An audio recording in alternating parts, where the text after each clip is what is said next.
Bonjour à tous et bienvenue dans ce 6h30. Les assemblées annuelles du groupe de la Banque mondiale et du Fonds monétaire international se tiennent à Washington, la capitale fédérale américaine. Le Premier ministre ivoirien Amadou Gon Coulibaly prend part à ces travaux. À son arrivée dans la nuit du mercredi, il s'est prononcé sur l'intérêt pour la Côte d'Ivoire d'être présente à ces assises du monde économique international. On écoute à présent le Premier ministre Amadou Gon Coulibaly. Nous verrons participer à cette réunion pour représenter notre pays avec une délégation ministérielle, mais ça nous donne aussi l'occasion de discuter avec nos partenaires de la Banque mondiale et du Fonds de l'état d'avancement de notre coopération. Et concernant la Banque mondiale, nous avons beaucoup de projets qui sont en instruction actuellement et qui s'inscrivent dans la mise en œuvre du PND 2016-2020. Donc ce sera l'occasion pour nous d'approfondir avec la banque comment arriver à la finalisation de ces projets et à les mettre en œuvre rapidement pour le bien-être des populations ivoiriennes. Et avec le fonds, venir constater, surtout après la mission qui vient de se tenir à Abidjan, que les performances économiques de la Côte d'Ivoire sont bonnes et que les perspectives économiques sont très bonnes. On aborde maintenant le dossier de ce flash. 24 heures sur 24, sociétés de dépannage et remorquage sillonnent les communes du district d'Abidjan à la recherche d'un quelconque stationnement sur les voies publiques. Ils ont pour mission d'assister les automobilistes en panne. Souvent critiqué, le secteur est pourtant encadré par des conventions signées avec le district d'Abidjan ou certaines mairies. Enlèvement et remorquage, qu'en est-il exactement? Quelles sont les limites? Éléments de réponse dans ce reportage signé Christelle Menant et Salima Toudia.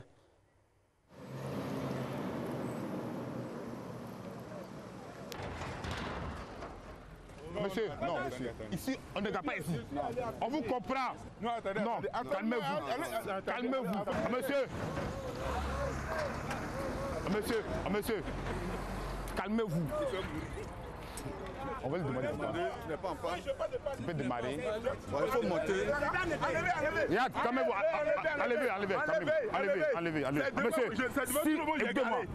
Si vous n'êtes pas en panne, montez tranquillement. On a compris. Tuez-moi. Levez-vous. Non, je me lève. Fou de rage, cet usager refuse tout dialogue, bien qu'ils sont en infraction sur une voie à grande vitesse. Le monsieur a garé sur une voie publique.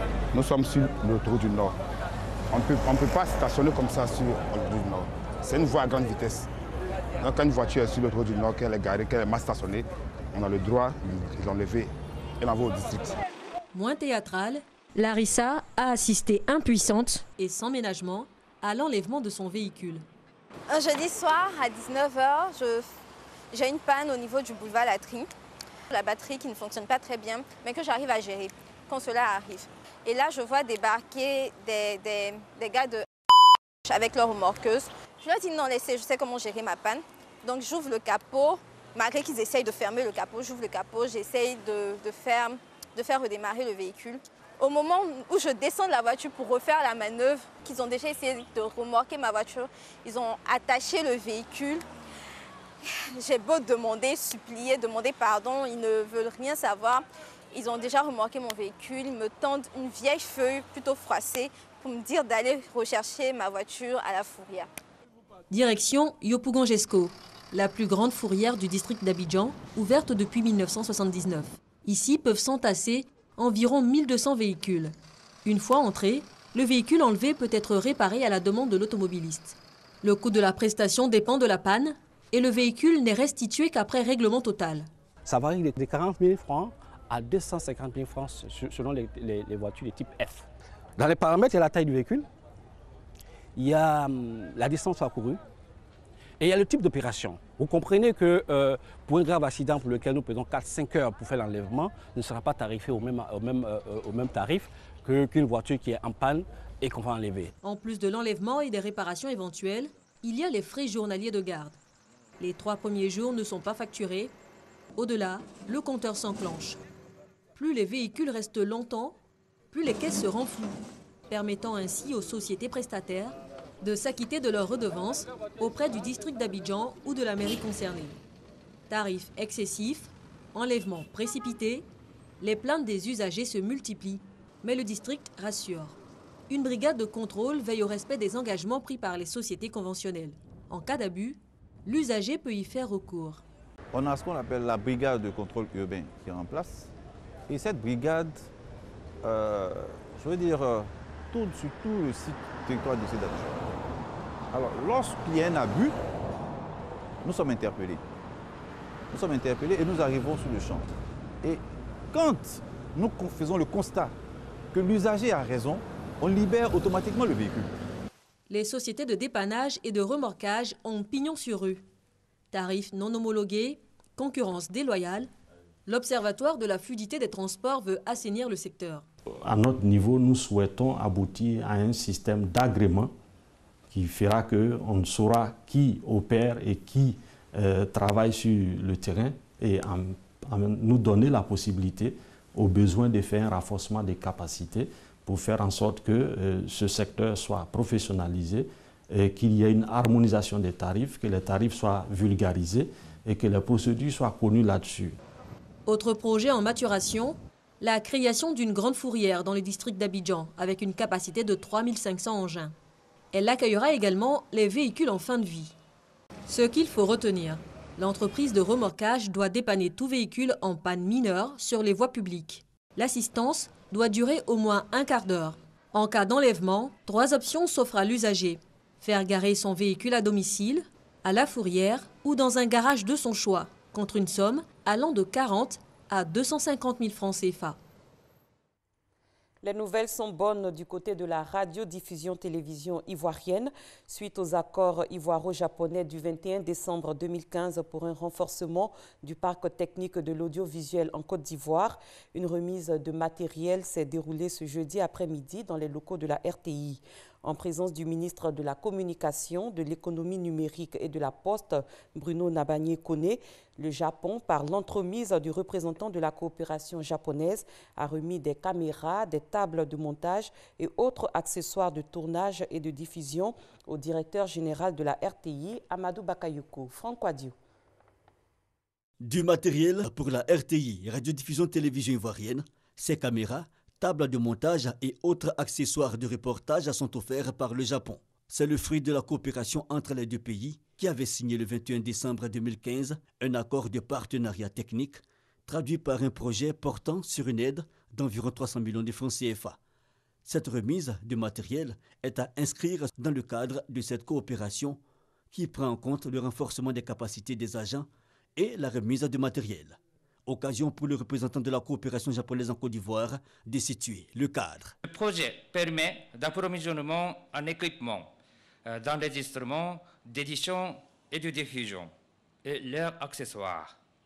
Et il apportera le bénéfice aux chaînes RTI 1, RTI 2 et vers la chaîne locale telle que RTI, Boaké, etc. Du matériel qui arrive à point nommé. La RTI est inscrite dans une dynamique de déploiement à travers tout le pays et ce matériel va redynamiser les différentes chaînes et stations régionales. Au niveau du matériel, cela va nous permettre d'installer de nouveaux correspondants en Côte d'Ivoire. Donc dans le nord du pays, dans l'est du pays, nous allons renforcer le réseau. Dans le sud-ouest également, nous allons renforcer le réseau de correspondants. Et cela va même soutenir certaines initiatives. Nous nous organisons pour donner beaucoup plus de visibilité à l'actualité régionale, puisque nous avons maintenant des correspondants. Donc ils vont pouvoir rendre compte aux Ivoiriens de tout ce qui se passe, de la richesse et de la diversité. L'État représenté par la tutelle, le ministre de la Communication Bruno Nabanye-Kone a exprimé sa satisfaction.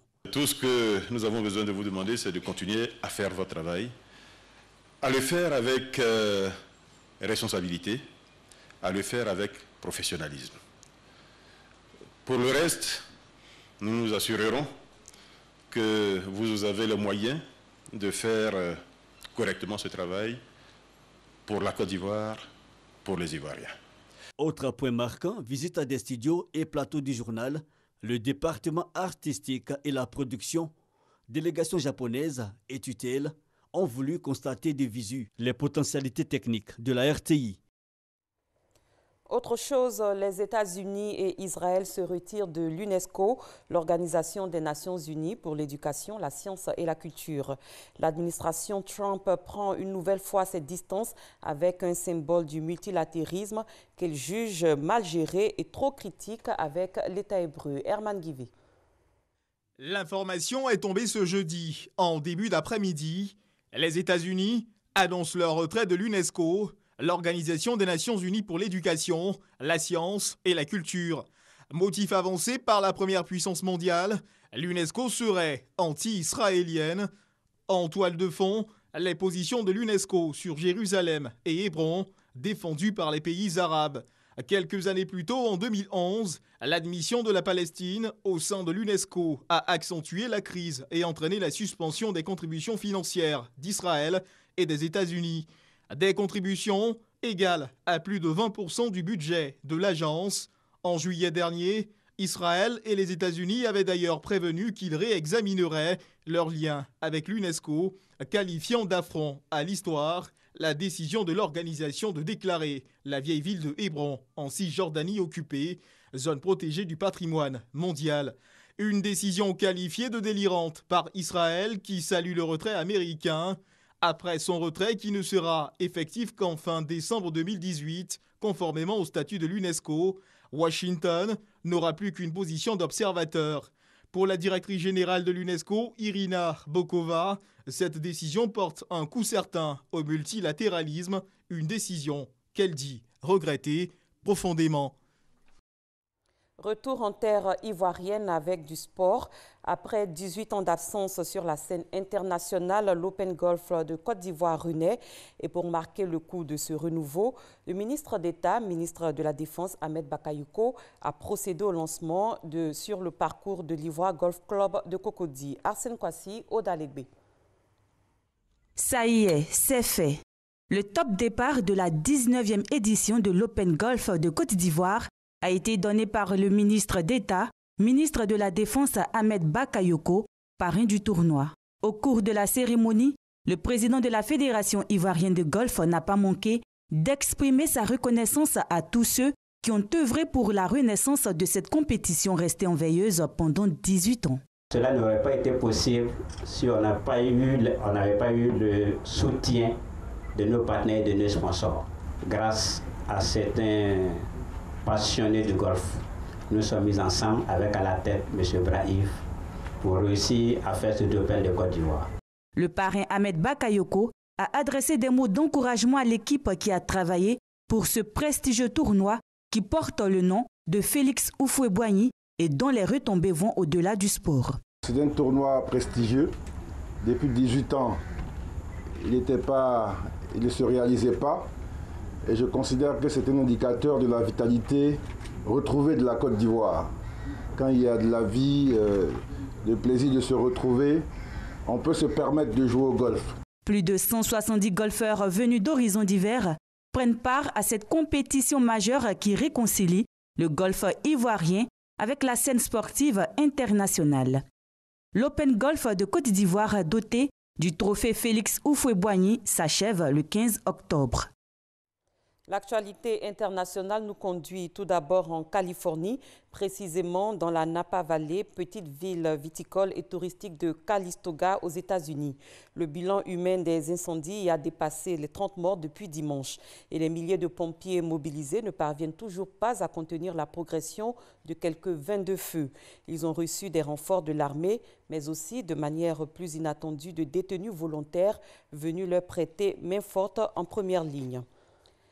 En Autriche, la campagne touche à sa fin. C'est ce dimanche 15 octobre que les Autrichiens seront appelés aux urnes pour élire leurs 183 députés et pour choisir un chancelier fédéral, le chef du gouvernement qui aura la lourde tâche de se choisir la future coalition.